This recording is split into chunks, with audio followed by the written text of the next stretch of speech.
Jai Swaminarayan to all. Today for standard 10th science in physics portion we are going to start a new chapter which is chapter 12 electricity. The topics that we are going to cover are first one is 12.1 electric current and circuit, second is 12.2 electric potential and potential difference, and third one is 12.3 circuit diagram. So let us start with our first topic which is electric current and circuit. You are familiar with air current and water current. We know that the flowing water constitutes water current in the river, and similarly like that water current, if electric charge flows through a conductor, we say that there is an electric current inside that conductor. Conductor should be taken as through a metallic wire. In a torch, we know that the cells or battery which is placed in proper order inside that torch provide flow of charges or an electric current through the torch due to which the bulb in the torch glows.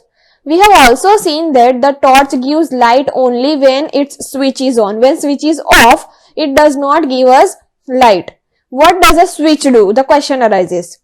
The answer for that question is a switch makes a conducting link between the cell and the bulb. Means this switch of the torch will make a link between the cell that is present in the torch and also the bulb. So it is a link between the cell and the bulb of the torch. And a continuous and closed path of electric current is called electric circuit. Electric current question arises that how it is expressed. So electric current is expressed by the amount of charge that is flowing through a particular area in unit time, or in other words we can say that it is a rate of flow of electric charges. Means electric current is a rate of flow of the electric charges inside any area in unit time. In circuits using metallic wires, electrons constitute the flow of charges. However, electrons were not known at the time when phenomena of electricity was first observed. Means in metallic wire the electrons are used to constitute the flow of charges. But when the phenomena of electricity was observed for the first time, at that time electrons were not known. Means it was not known then what these electrons are. So electric current was considered to be the flow of positive charges, and the direction of flow of positive charges was taken to be the direction of electric current. Means due to this electrons were not known during the observation of this electricity, electric current was considered to be flow of the positive charges. Why? Because electrons were not known at that time and electrons have negative charges. So as electrons were not known, the electric current was considered to be flow of positive charges, and direction of flow of positive charges means the direction in which this positive charge flows was taken to be the direction of electric current. And conventionally in an electric circuit, the direction of electric current is taken as opposite to the direction of flow of electrons, as electrons were negative charges. If a net charge, say Q, flows across any cross section of a conductor in a time t, then the current I through the cross section is I is equals to Q divided by T. Means the current I will be equal to Q, which is our net charge, divided by time t, and that flows any cross section of a conductor. This is I is equals to Q by T is our equation 12.1. The SI unit for electric charge is coulomb, or we can also mention it as capital C, and it is equivalent to the charge that is contained in nearly 6 into 10 raised to 18 electrons. And we also know that an electron possesses a negative charge of 1.6 multiplied 10 raised to minus 19 coulomb. The electric charge SI unit is coulomb C, and the electric current is expressed by the unit called ampere, which is also abbreviated as capital A. That ampere is named after the French scientist André Marie Ampere. 1 ampere is constituted by flow of 1 coulomb per second. Means in order to constitute 1 ampere, it will be equal to 1 coulomb per second. And the small quantities of the current are expressed in milliampere or microampere. The value for 1 milliampere is equals to 10 raised to minus 3 ampere, and the value for 1 microampere is equals to 10 raised to minus 6 ampere. and an instrument called ammeter is used to measure electric current in any particular circuit. And in order to measure that electric current in the circuit, the ammeter is always connected in series in that particular circuit through which the current is to be measured.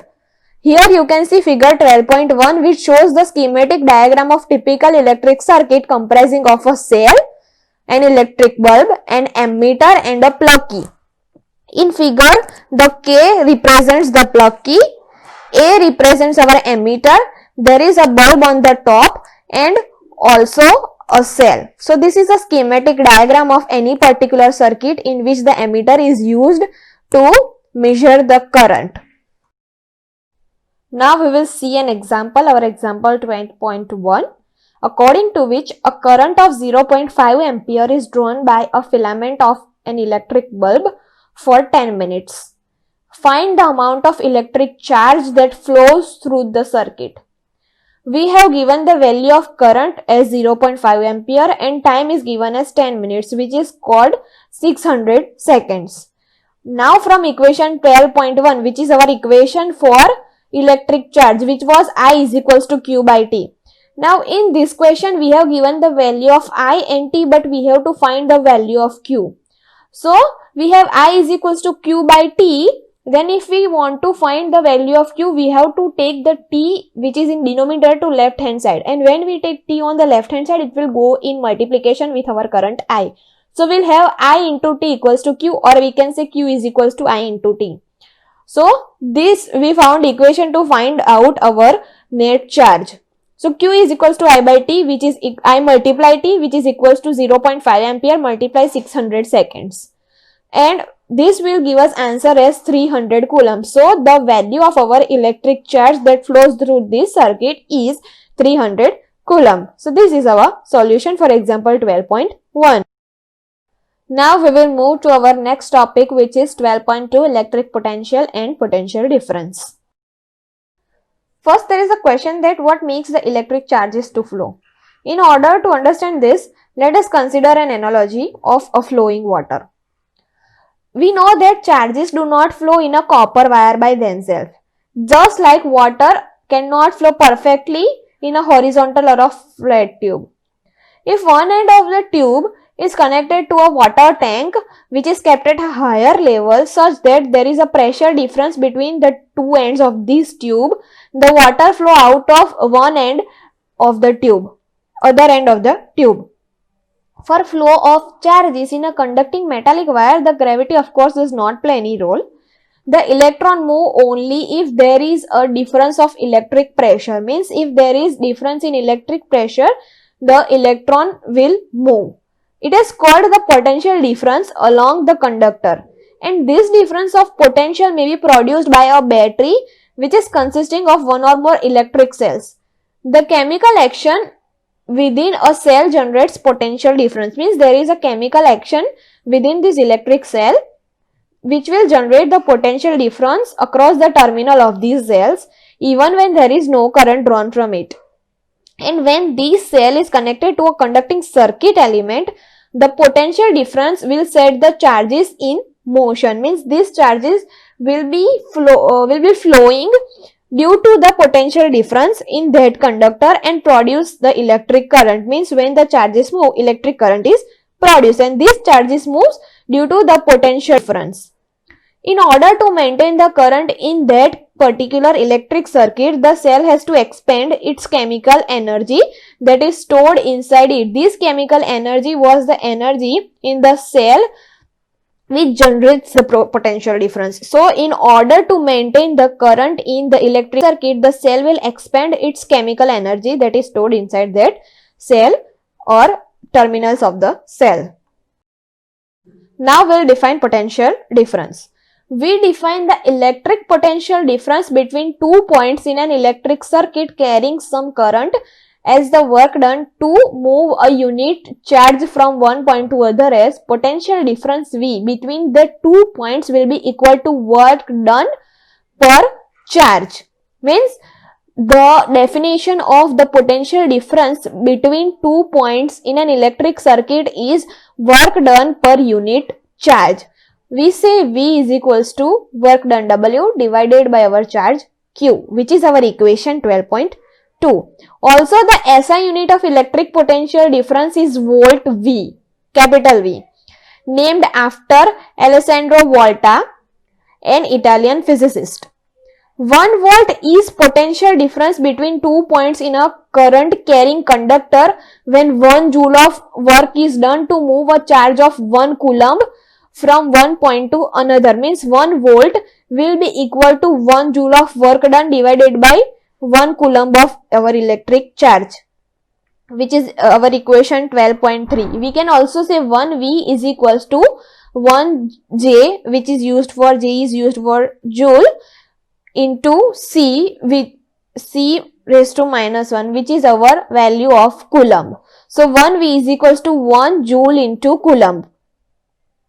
In inverse, why we use inverse of coulomb? Because 1 joule is divided by 1 coulomb, and when we multiply C with J, it will be inverse. The value of coulomb will be inverse. So we say 1V is equals to 1J into C inverse. The potential difference is measured by means of an instrument which is called voltmeter. Means voltmeter is an instrument that is used to measure the potential difference in the circuit. The voltmeter is always connected in parallel across the points between which the potential difference is to be measured. Means this voltmeter will be placed in a parallel format across 2 points between which we want to calculate or measure our potential difference. Now we will look at an example 12.2, according to which how much work is done in a moving charge of 2 coulomb across 2 points having potential difference 12 volt. Here in the question we have to find the work done in a moving charge of 12 coulomb. The value of charge is given as not 12 coulomb, 2 coulomb. Here the value of charge is given as 2 coulomb, and across 2 points they have potential difference as 12 volt. So here we have given value of our potential difference and the coulomb. So the amount of charge Q that flows between 2 point potential difference V is equals to 12 V in 2 coulomb. Thus the amount of work done in moving charges from equation 12.2 is W is equals to V into Q. How we get this? Memorize the equation 12.2, which was V is equals to W by Q, means volt is equals to work done divided by coulomb. Now in order to find the work done, we will take the Q which is in denominator to the left hand side, and when we take the Q in denominator in left hand side, it will go in multiplication with our volt. So we will get the value of work done equals to volt into a coulomb. So W is equals to V by Q. Using this formula, we are going to find our work done. The value of volt is given as 12V and the value of coulomb is given as 2C. So W will be equal to 12V into 2C, which will be equal to 24J. J is the is for joule, mean work done is calculated in terms of joules. So the work done in this case is 24 joules. This is our answer for example 12.2. Now we will move to our next topic, which is circuit diagram. We know that an electric circuit which was shown in figure 12.1, it comprises of a cell or a battery, a plug key, and some electric components and the connecting wires. It is often convenient to draw a schematic diagram in which different components of circuit are represented by symbols conveniently used. Means it will be convenient to draw a diagram of electric circuit in which each and every component is mentioned with particular symbol. So it will be convenient for us to understand.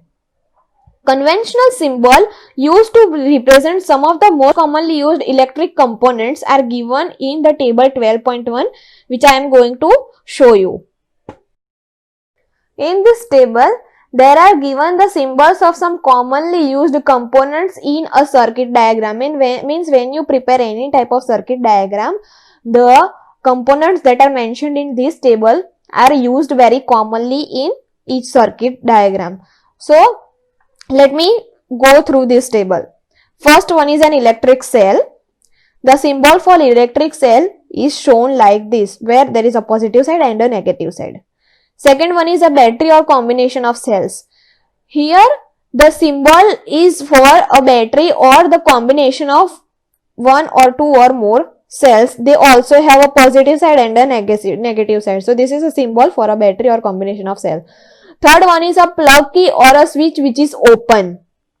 This is the symbol for a plug key or a switch which is on or open. And in fourth diagram, it is given the same symbol of a plug key or switch, but it is when it is closed. You can see a dot inside this symbol which represents that the plug key or switch is closed. Fifth one is a wire joint. When we joint wires, this will be the symbol that is used. This symbol is for wire joint. Sixth is a wire crossing without joining. The symbol shown here is when two wires cross each other but without joining. So this was the symbol for wire cross without joining. Next symbol number 7 is electric bulb. Here there are two symbols. We can use any of them for mentioning an electric bulb in the circuit. Both will be a valid symbol. In 8, there is a resistors of resistance R. This is the symbol for a resistor having resistance R.